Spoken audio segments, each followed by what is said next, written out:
Hello everyone, I am Macnaut Tafaram Chayaya. I am a third year student at Great Zimbabwe University Vegetable Law School. My facilitator is Ngosana Maposa, and in this video I'm going to elucidate on capital punishment in terms of jurisprudence. So our starting point is the definition of capital punishment. What is capital punishment? Capital punishment is another expression for the death penalty. It is the legal execution of a criminal by the state. It can also be defined as the execution by the state of an individual who has been convicted of a heinous crime. Serious crimes include treason or murder committed in extenuating circumstances. So, I will now move on to the rationale behind capital punishment. In deciphering the rationale behind capital punishment, I will draw you to a quotation by Professor Andre of Santa Clara University, who submits that society has a moral obligation to protect the welfare and safety of its citizens. Murderers threaten this safety and welfare. Thus, only by putting them to death, society can make sure they do not kill again.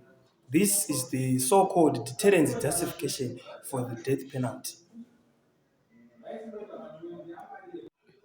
In addition, Escharder submits that it is basic human psychology to get deterred by such a threat of punishment, this punishment being capital punishment.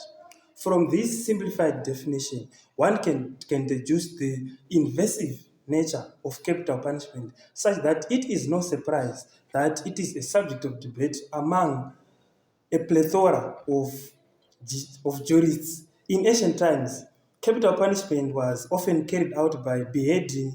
In other instances, criminals have been put to death by shooting, hanging, electrocution, poison gas, and even lethal injection.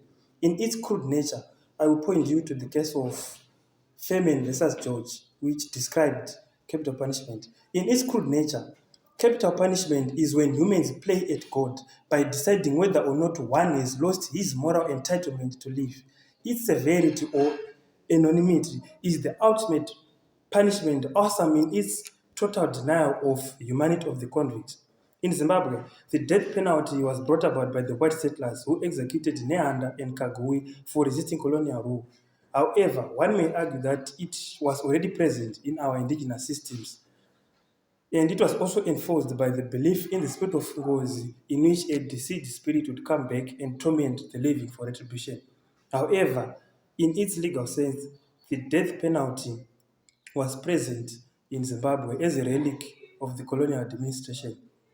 So, I will now move on to capital punishment with regards to the theories of law. I will proceed to explain the position of capital punishment with regards to the theories of law. I am going to ground this concept on the fictitious case formulated by Professor Lon Fuller. So, Fuller's fictitious case was that of explorers. It is a case which involves cannibalism and murder, wherein 4 accused persons were sentenced to death. The 4 were stranded in a cave without supplies, which led to the killing and subsequent consumption of one of the explorers in order to survive. So one of the fictitious judges in deciding the case reiterated a positive approach to law and argued that whosoever shall willfully take the life of another shall be punished by death. This is to say that in situations like this, one must simply ascertain the applicable rule of law. Whether that applicable rule of law is seemingly just or unjust, fair or unfair, moral or immoral.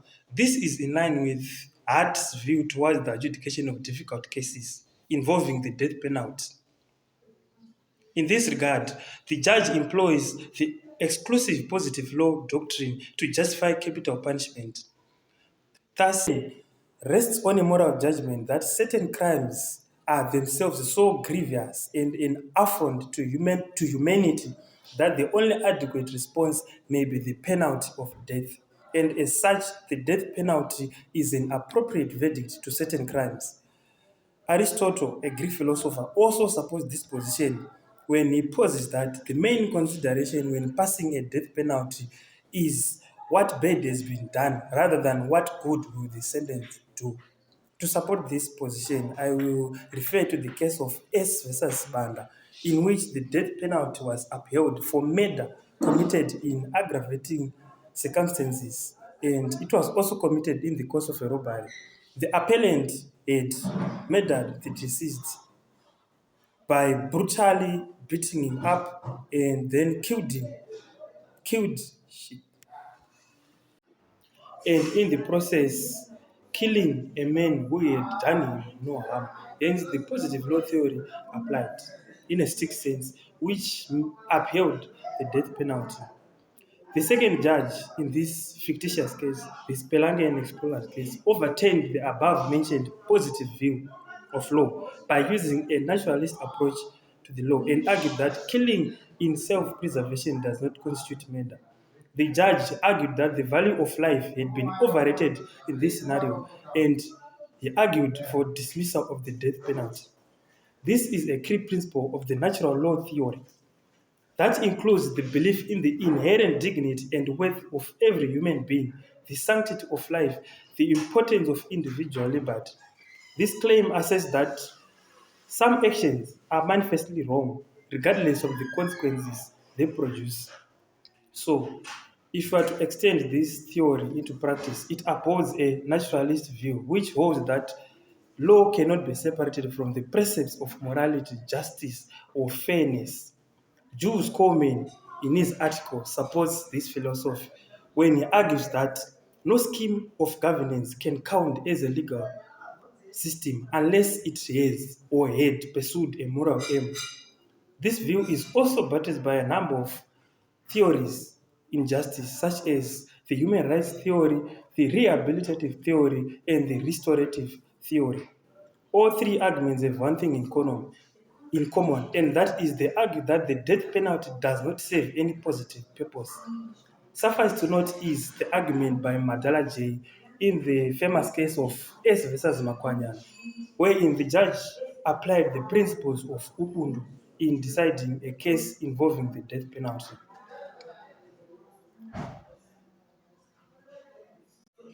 Central to this was the ideas of humaneness, social justice, and rehabilitation. Because the death penalty offered no chance of rehabilitation, it was cruel and inhumane. One can thus decipher the philosophical conundrums emanating from the position of capital punishment. Another theory, which was echoed in the same case, the Spelunkian explorer's case, was the theory of literalism, which entails the interpretation of words in their literal sense. Justice King, the third judge, employs this and upholds the conviction. One may claim that this theory by Justice King is a subset of the positive law theory. However, in dissent, another judge employed the theory of realism and argued that public opinion must be taken into account, as well as practical human realities, and as such, in such a peculiar scenario, the convicts must be acquitted. From what I've said so far, it is clear that there are many debates, there are many arguments emanating from the position of capital punishment. So I will move on to a more recent and contemporary theory by Ronald Dawkins, which is the theory of law is an integral part of society. From what I have said, it is clear that the position of capital punishment is a subject of debate. So I will move on to a more contemporary, a more advanced, or rather, a more modernized theory, which was formulated by Ronald Dawkins, which is the theory of integrity. The proponent of this theory suggests yet another hypothesis. Dawkins rejects both the natural school of thought and the positive school of thought, and he states that the law is whatever follows from a constructive interpretation of the institutional use of the legal system. The proponent essentially argues that there is judicial responsibility among its judges to interpret the law in a way that is consistent with moral principles such as equality, fairness, and justice. Dawkins again uses the dramatic artifice of a judge of superhuman skill, whom he calls Hercules. He is a metaphor of the way adjudication should be ideally done. Hence, this theory views the law in its pure and honest nature, which is not limited to hard and fast rules, but based on value interpretation. So again, I will revisit the case of S versus Makwanyane. Here the court drew a parallel between Ronald Dawkins' theory of integrity and the death penalty. I will revisit the case of S versus Makwanyane, where the court drew parallels between Dawkins' law theory and interpretation of the South African Constitution. Dawkins submits that if a case is difficult in the sense that there is no precedent or other text that is authoritative, the judge has to fall back on whatever resources he has to come up with and make a decision that is reasonable, that other judges would also find reasonable, and ideally that also a layperson could find reasonable. To do this, the judge may fall back on some strong moral or even religious feeling. As a result, there must be due reference to the rights and values embedded in the Constitution. This is the Hercules artifice. As I have mentioned earlier on, Hercules is a superhuman judge who possesses a unique skill in law. This is basically Dawkins' theory. So, moving on, with regards to Dawkins' theory, the theory arrives at the conclusion that capital punishment is undesirable. But then one is to note that this theory arrives at such a conclusion after a careful and value-based interpretation of the Constitution. This theory is also in sync with the utilitarian theory of justice, which states that if a penalty is an effective deterrent against crime, then it should be used. So, Dawkins' theory best explains the position of capital punishment, in my view. Having discussed these philosophies about capital punishment, I now move to establish the legal position of capital punishment in Zimbabwe. The starting point, naturally, is our constitution, which in section 48, subsection 2, provides that a law may permit for the death penalty to be imposed on a person convicted of murder committed in aggravating circumstances. The provision also imposes limitations on the application of the law, with the court having to take into account a number of factors such as the age of the convict, the sex of the convict, and also there's the right to seek pardon, and the sentence should only be given by a competent court.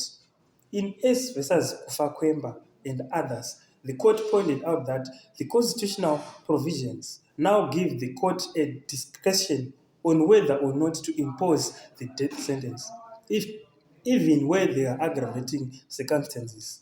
The death penalty, as a result, is legislated for in the Criminal Law Codification and Reform Act, the National Defences Act, and also the Criminal Procedure and Evidence Act. Its scope is currently limited. At independence, there were 9 crimes which were punishable by death under Zimbabwean law, but in contemporary society, under this new constitutional dispensation, only 3 offenses can be punishable by death, and these are treason, where the act of insurgency, banditry, or sabotage or terrorism results in the death of a person, and also for murder and for attempted murder or incitement or conspiracy to commit murder. Apart from treason and murder, mutiny is the only other crime that is punishable by death. In cases of murder, the death penalty will only be imposed where the murder is exceptionally grave. But even if where the murder is exceptionally grave, there is also a chance to present mitigating circumstances that may alter the court decision to impose the death penalty. So, my main focus will be on the death penalty being imposed after the commitment of murder in aggravating circumstances. In Zimbabwe, the courts have an unfettered discretion not to impose the death penalty, meaning the decision on whether or not to impose the death penalty largely lies with the judge. To this end, Professor G. Felto submits that all these processes may afford a subjective discretion to judges in decision making. In this context, the method of free decision accorded to judges means that previous precedent or current law does not bind the judgment of the court. To exemplify, in S versus Ndlovu, the court said that it was the duty of the courts to protect members of the public against this type of offense, which had become disturbingly prevalent. If the murder was committed with actual intention and it was a brutal and merciless attack on an elderly, innocent, and defenseless man in the sight of his wife, then, and if the accused had shown no remorse, then the court will most certainly uphold the death sentence. So, having established the legal position of the death penalty in Zimbabwe, I will now proceed to highlight the attitude of Zimbabwe towards the death penalty. The Zimbabwean attitude towards capital punishment is hostile, considering the fact that the majority of the population is in favor of abolition of the death penalty. I will repeat a quote by the then president of Zimbabwe in 2016, Robert Mugabe, who at a conference in Rome, he stated that having survived the death penalty, I know the tribulations faced by those on death row, and the moment the sentence is pronounced that you are going to die by hanging, the whole world collapses on you. The death penalty is, in fact, a flagrant violation of the right to life and dignity. Besides that, traditional leaders have also urged the government to eradicate the death penalty, citing the fact that it is not consistent with our cultural beliefs, that it is not a relic of it is a relic, rather, it is a relic of the colonial era. In 2017, a survey carried out on 1,200 people in Zimbabwe, representing all social classes, revealed that a relatively small percentage of Zimbabweans supported the retention of the death penalty. The Christian churches in Zimbabwe, particularly the Catholic Church, the Anglican Church, and the United Methodist Church, are also against the death penalty, as they claim that capital punishment denies the power of Christ to redeem, restore, and transform all human beings. So one may claim that the attitude towards capital punishment in Zimbabwe is predominantly abolitionist, such that most Zimbabweans support the claim that capital punishment is fundamentally human and degrading as it violates people's rights. So it is germane to revert back to our natural law theory in the sense that abolitionists argue that capital punishment is not a desirable legal arrangement since abolitionists support the natural law theory and argue that the imposition of the death penalty is not a desirable legal arrangement. And in so doing, they pose a question which states, on what grounds, if any, is the state's deliberate killing of identified offenders a morally justifiable response to voluntary criminal conduct? Hence, in this sense, they argue that the death penalty must be eradicated. I will also move to elaborate on the international community's attitude towards the death penalty. And likewise, it follows the abolitionist movement against capital punishment. An independent report on torture by the United Nations submitted that, even by comparison, if relatively lenient forms of corporal punishment are prohibited under international humanitarian law, then how can be hanging, death by firing squad, and electrocution be justified under the same system? In Zimbabwe, corporal punishment is unconstitutional. So it is rather ironic that the death penalty is constitutional. Furthermore, in its general comment on Article 6 of the International Convention on Civil and Political Rights, the United Nations Human Rights Committee refers generally to abolition in terms which strongly suggest that abolition is desirable. The committee concludes that all member states should adopt measures of abolition in the progress in the of abolition of the death penalty, which will enhance the quality of human rights and human dignity, and also to the progressive development of human rights. It is clear that capital punishment really has no place in the 21st century. In conclusion, it is accurate that capital punishment, though well defined, is a complicated penalty considering its relevance in modern society.